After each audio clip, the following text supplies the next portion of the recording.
Hi friends, welcome back to my channel. Evening టైంలో వచ్చేసి స్నాక్స్కి prepare చేస్తున్నామండి. ఇవి వచ్చేసి సొరకాయ అండి. సొరకాయ కట్ చేసి పెట్టుకున్నారు, వాటిని తురుముతున్నారు. నెక్స్ట్ వచ్చేసి ఆనియన్స్ కూడా కట్ చేసి పెడుతున్నాము. ఆనియన్స్ అండి రెడీ అయినాయి. ఇవి వచ్చేసి పిండి కలిపి పెట్టేసుకున్నాము. ఏం చేస్తున్నాం అనేది ఈ వీడియోలో మీకే చూపిస్తాను. ఇవండి తపాలా చెక్కలు అంటారు కదండి, ఇవి సొరకాయ వేస్తే ఏంటంటే మెత్తగా, చాలా మెత్తగా వస్తాయండి.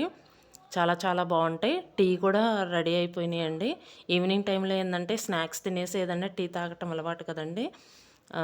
టైంపాస్ చాలా బాగుంటుంది. ఆగండి, ఒక్క లైక్ చేసి వెళ్ళండి. ఈ వీడియో కనుక మీకు నచ్చితే లైక్ చేయండి, షేర్ చేయండి, సబ్స్క్రైబ్ చేయండి. Thank you.